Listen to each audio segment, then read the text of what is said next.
11:51 p.m. The phone in my clutch didn't ring, it vibrated once.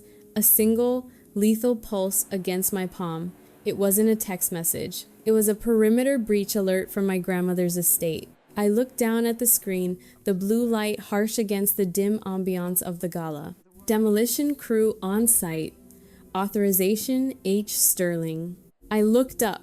10 feet away, my mother, Heather, was tilting a flute of vintage champagne against her lips, the crystal catching the cold light of the Blackwell atrium. She hadn't waited for my signature on the deed. She had ordered the bulldozers to roll while I was still standing there in a cocktail dress. She smiled at me, a soft, maternal expression that didn't reach her eyes. She thought she was liquidating a distressed asset. She didn't realize she had just activated a warhead. Before we watch their empire crumble, I have to ask, have you ever trusted someone who smiled to your face while holding a knife to your back? Drop a yes in the comments and let me know where you're listening from today. I want to know who is in our corner.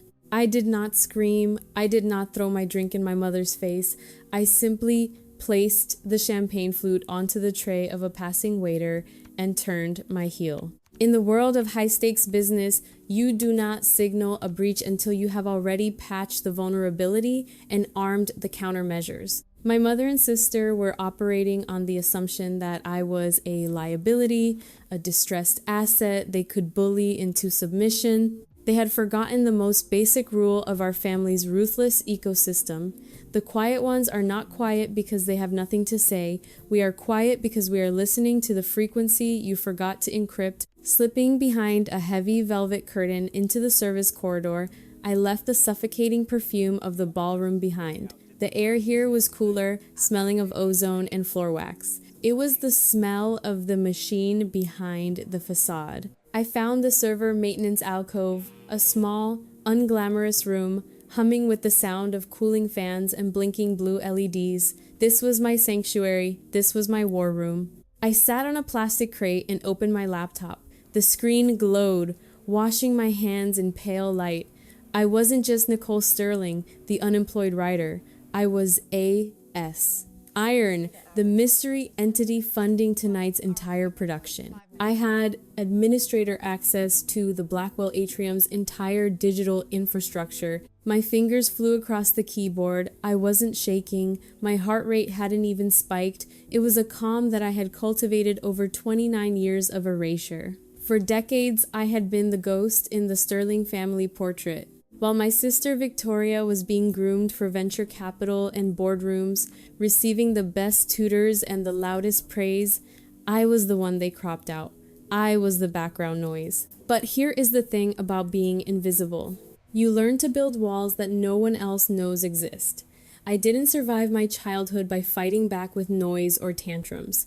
I survived by becoming ink. I wrote worlds in my head where I had power, and eventually, I learned how to translate that power into reality. I built a fortress in my mind, a place where their insults couldn't touch me, and tonight I was externalizing that fortress. I accessed the venue's security grid, Protocol 7 Alpha.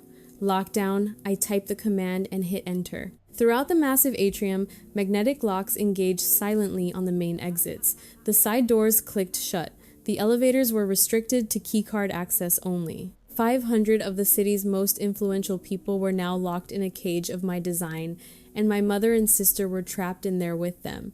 They thought this was a celebration. I had just turned it into a tribunal. Next, I accessed the audio-visual control board. I saw the feed from the VIP suite, the glass box, where my family was currently waiting to ambush me.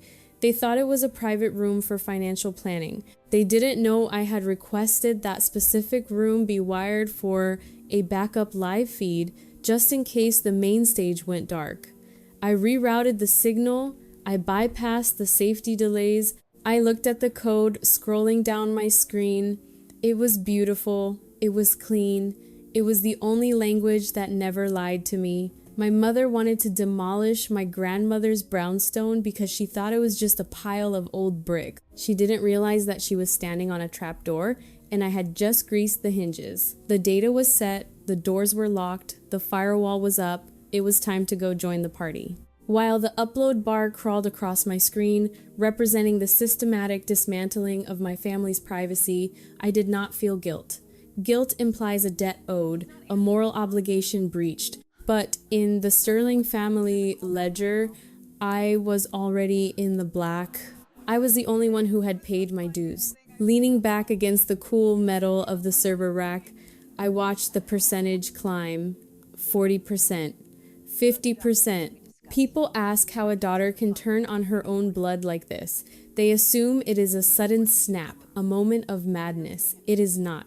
It is a slow accumulation of compound interest on a debt that was never repaid. For the last 10 years, I wasn't just Nicole Sterling. I was the family's silent insurance policy.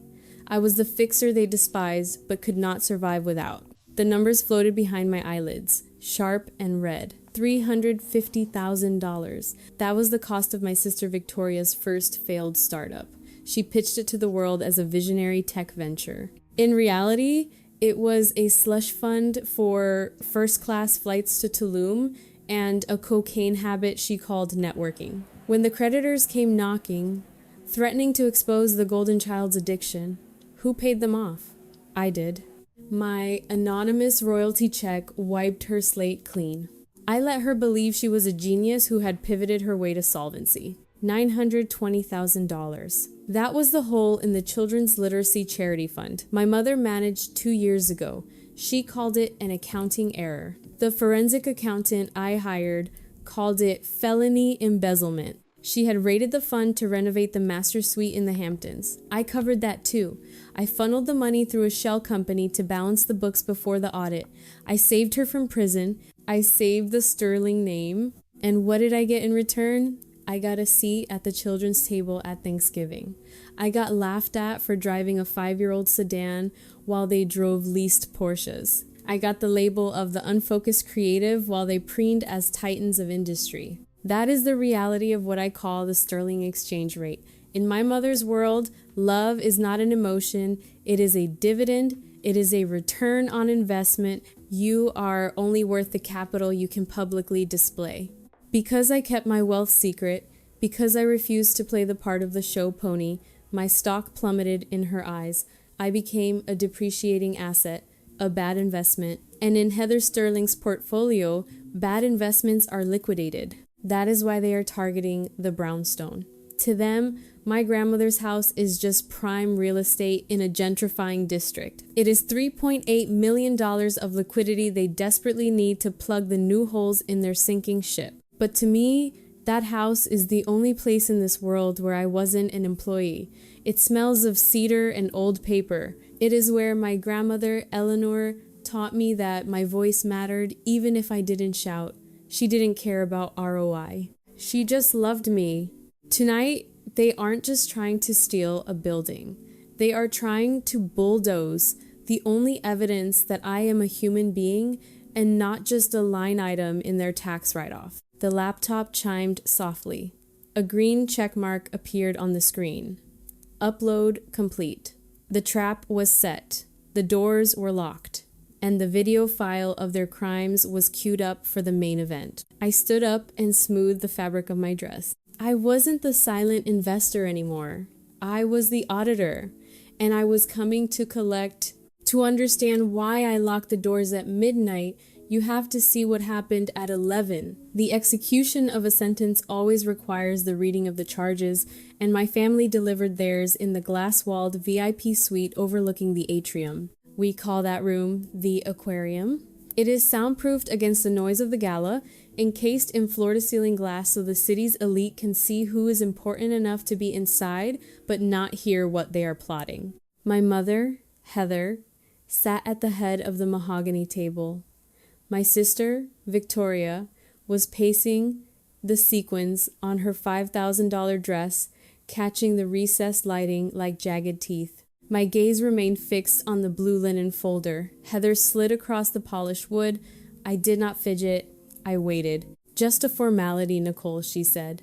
Her voice was light, breezy, the same tone she used when ordering a latte.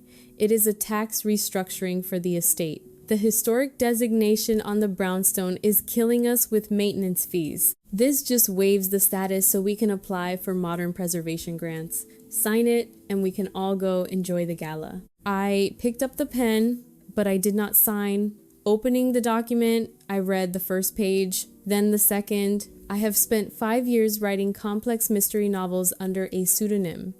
I know how to spot a buried lead. Clause 14 jumped out at me. Waiver of preservation. Authorization for structural raising. I looked up. This isn't a preservation grant, Mother. This is a demolition order. You aren't fixing the roof. You are tearing it down to build a commercial high-rise. Heather sighed, a sound of profound disappointment, as if I had failed a simple test of loyalty. The land is worth 10 times the structure, Nicole, she said, her voice hardening. We need the liquidity. The brownstone is a rotting corpse. I am just offering to bury it. I closed the folder? No. That was the moment the temperature in the room dropped 20 degrees. Victoria stopped pacing. She walked over to the table and placed her hands on the leather surface, leaning in until I could smell the expensive gin on her breath. You don't have a choice, little sister, Victoria said. She pulled out her phone and tapped the screen. She slid it toward me.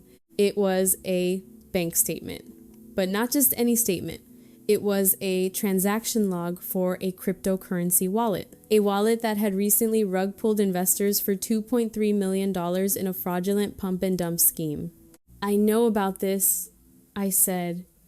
This is your project, Victoria, the one you bragged about. It is, she smiled. But look at the account holder's name. I looked.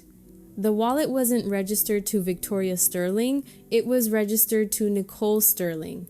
I used your ID, Nicole, she said, casually, as if admitting to borrowing a sweater. I have your social security number. I have your old passport scans. If the SEC comes knocking, and they will, they aren't going to look at the successful venture capitalists on the board of the Titan Awards. They are going to look at the broke, unemployed writer living in a crumbling house. My mother took a sip of water. It is a simple trade, Nicole. You signed the house over to the family trust, and we use the legal team to make this crypto mess disappear. We protect you. Or you refuse, and we let nature take its course. Prison, Nicole. Federal prison. I looked at them. They looked so confident, so absolute in their power. They truly believed that they held the leverage. They thought silence was submission. Standing up, I didn't offer them the satisfaction of a scene. I treated their threat like a bad plot twist, predictable and easily edited. I simply picked up my clutch. I will think about it, I said. Take an hour, Heather said, checking her watch. But don't take too long. The demolition crew is on standby. I walked out of the glass box. They watched me go, smirking, thinking I was fleeing to a corner to panic. They were so focused on the document and the threat that they had missed the single, tiny red light blinking on the underside of the central table centerpiece. They didn't know that the aquarium was wired. And they didn't know that the entire conversation, the blackmail, the admission of identity theft, the fraud had been recorded in high-definition audio. I wasn't leaving to hide. I was going to the server room to make sure 500 people heard every word. I walked back into the atrium, moving from the cold sterility of the server room into the warmth of 5,000 flickering candles. I did not return to the shadows. I walked directly toward the center of the room, toward the bar where a man in a black tuxedo was waiting for me. To the rest of the room, he was Silas Thorne, the ruthless CEO of Obsidian Press, a man known for destroying careers as often as he made them. To my mother, he was a potential investor she had been trying to court for 6 months. To me, he was just Silas. My employee, he saw me coming and set his glass down. He didn't smile. Silas doesn't smile, but he inclined his head, a gesture of deference that would have stopped my mother's heart if she had seen it. He handed me a thick cream-colored envelope. Everything is in order, Miss Iron, he said, his voice low enough to be lost under the string quartet. The 5-book contract. $11 million. The legal team has also finalized the indictment draft you requested. I took the envelope. It felt heavy, like a loaded weapon. Thank you, Silas. Wait for my signal. Slipping the envelope into my bag, I turned toward table 3, the family table. They were seated right at the front, prime position for the cameras. Heather was holding court, laughing at a joke made by the mayor. Victoria was texting, looking bored. And my father, Michael, was sitting in silence, staring at his untouched plate. I approached them. Victoria saw me first. She rolled her eyes, nudging our mother. "Look who decided to join us," Victoria said, loud enough for the neighboring tables to hear. "Did you finish your little tantrum, Nicole?" I ignored her. I walked past the empty chair they had left for me, the one with the obstructed view, and stopped next to my father. I reached into my bag and pulled out a small, hardcover book. It was wrapped in simple brown paper, tied with a piece of twine. It looked cheap. It looked pathetic next to the crystal and silver of the Gala. "Happy birthday, Dad," I said. "I know it's a few days late." Victoria snorted. "Oh, look, she bound her little diary for him. How quaint. Maybe you can sell it for scrap paper to help pay for that demolition fee." Heather didn't even look at me. She just waved a hand, dismissing me. "Sit down, Nicole. You are blocking the mayor's view." My father took the book. His hands were shaking slightly. He didn't look at Heather. He looked at me. He unwrapped the paper slowly. It was the first edition of The Glass Citadel, the new A.S. Iron novel that wasn't hitting shelves for another 3 weeks. He opened the cover. He read the dedication I had written in the server room 10 minutes ago. "To Source Alpha. For 20 years of silence. We finally caught them, Dad." He closed the book. He placed his hand flat on the cover. For the first time in a decade, the defeated slump was gone from his shoulders. He looked up at me and gave a microscopic nod. The asset was secured. I stepped back from the table. My phone buzzed in my clutch. It was the final notification I had been waiting for from the war room. My search algorithm had finished cross-referencing the county zoning database with the document Heather had tried to make me sign. Results signature mismatch. Date of filing 6 months ago. Status federal forgery. The air left my lungs in a sharp, cold intake. Heather hadn't just planned to demolish the house. She had forged my signature on a federal zoning application half a year ago. She had already broken the law. The waiver tonight wasn't a request, it was a cover-up. She wasn't just a narcissist anymore. She was a felon, and I had the proof. I looked at the stage. The lights were dimming. The MC was walking to the microphone. The trap wasn't just set, it was lethal. The master of ceremonies stepped up to the podium.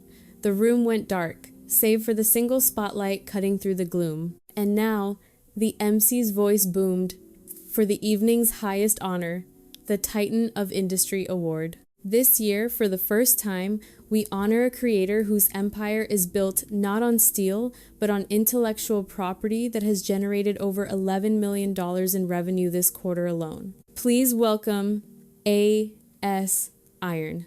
My mother, Heather, clapped politely, her eyes already drifting back to her phone. She was bored. She didn't care about authors. She cared about developers. To her, A.S. Iron was just another name on a program irrelevant to the demolition of the brownstone. Then I stood up. Victoria grabbed my wrist, her fingernails digging into my skin. "Sit down, you idiot," she hissed. They called the winner, not the bathroom attendant. I pulled my arm free. I didn't look at her. I smoothed the front of my dress and began to walk. The spotlight caught me halfway to the stairs. The room went silent. It wasn't the silence of respect, it was the silence of confusion. They were watching the failure of the Sterling family walk toward a podium reserved for a titan. I stepped onto the stage. The microphone was cold. I didn't smile. I didn't thank the Academy. I looked directly at table 3. They told me I was invisible. I said, my voice amplified, filling every corner of the atrium. So I built a kingdom where they couldn't see me. I signaled the booth. Behind me, the massive IMAX screen, 60 feet of high-definition clarity, did not show a book cover. It flickered to life with a live feed recorded 1 hour ago. The timestamp was visible in the corner. 10:42 p.m. location, VIP Suite 1. The audio was crisp. My mother's voice boomed through the speakers, louder than God. The land is worth 10 times the structure, Nicole. We need the liquidity. The brownstone is a rotting corpse. A gasp rippled through the audience. Heather froze. Her wineglass slipped from her fingers, shattering on the table, but the sound was drowned out by Victoria's voice on the screen. If the SEC comes knocking, they aren't going to look at the successful venture capitalists. They are going to look at the broke, unemployed writer. I watched them. I watched the color drain from my mother's face, leaving her looking old and gray beneath the studio lights. I watched Victoria claw at her phone, trying to make a call, realizing too late that I had jammed the signals along with the doors. That wasn't a business meeting, I said to the crowd. That was a confession. I walked off the stage. I didn't wait for the applause. There was no applause. Only the shell-shocked murmur of 500 witnesses realizing they had just watched a public execution. I met them on the mezzanine balcony 10 minutes later. Security had escorted them out of the main hall to avoid a disturbance. Heather was trembling. Victoria was crying ugly, panicked sobs. "You ruined us," Heather whispered, clutching the railing. "You vicious, ungrateful." I handed her the envelope Silas had given me. "Inside is a federal indictment for zoning fraud," I said, "and a cease and desist order regarding the brownstone. If you ever step foot on that property again, I will release the rest of the server logs to the IRS." Victoria looked up, mascara running down her face. "But the crypto, you said." I said I would think about it. I corrected. I thought about it. And I decided that I don't negotiate with terrorists. My father stepped out from the shadows. He stood next to me, not them. He looked at his wife of 30 years, then at the daughter she had tried to destroy. He didn't say a word. He just buttoned his jacket and turned his back on them, standing shoulder to shoulder with A.S. Iron. "The demolition is canceled," I said. "But your eviction? That starts now." The fallout wasn't an explosion, it was a controlled demolition. In the weeks following the Titan Awards, the Sterling family empire didn't collapse all at once. It was dismantled, brick by brick, by the very legal system they had tried to weaponize against me. My mother, Heather, is currently navigating a labyrinth of federal indictments. The zoning fraud was just the first domino. Once the investigators looked at the foundation, they found the embezzlement, the tax evasion, and the shell companies. She isn't worried about her social standing anymore. She is worried about sentencing guidelines. The Blackwell Atrium has removed her name from their donor wall. Her friends don't call. In the high society marketplace, she has been delisted. Victoria fared no better. The SEC takes a dim view of identity theft used to facilitate securities fraud. Her assets are frozen. Her reputation as the tech visionary has been corrected to con artist. She calls me sometimes from a prepaid burner phone, begging for a settlement. I don't block the number, I just let it ring. It is the only noise she can make now. I sat in the library of the brownstone. The dust was gone. The smell of decay had been replaced by the scent of fresh coffee and crisp paper. The demolition crew never came back. Instead, we brought in preservationists. The house is no longer just a residence. It is the headquarters of the Sterling Archive, a fully endowed foundation dedicated to funding writers who lack the resources to be heard. We pay their rent. We buy them time. We give them the one thing my family tried to steal from me, a voice. Across the room, my father, Michael, sat in his favorite wingback chair. He wasn't staring at the floor anymore. He was reading a manuscript, a red pen in his hand, looking for the first time in 20 years like the architect he was meant to be before he was reduced to a prop. He looked up and smiled. A genuine, unburdened smile. I opened my laptop. The screen was bright. I didn't open the security grid. I didn't open the bank accounts. I opened a blank document. For years, I had kept a mental spreadsheet of every insult, every theft, every dollar I had paid to keep the peace, the sterling exchange rate. I looked at that mental file one last time. The balance was zero. The debt was paid. I didn't need to be the auditor anymore. I closed the imaginary ledger and hit delete. They told me I was invisible. They treated silence as a defect, a sign of weakness. They forgot the most dangerous truth about the quiet ones. We are the only ones who can hear the structural groans before the roof caves in. I typed the first sentence of my next book. I am not Nicole Sterling, the failure. I am A.S. Iron, and I am finally free. They told me I was invisible. They forgot that you never see the bullet until it's too late. If you believe in silent power, hit that subscribe button. Share this story if you're ready to choose yourself. I'll see you in the next one.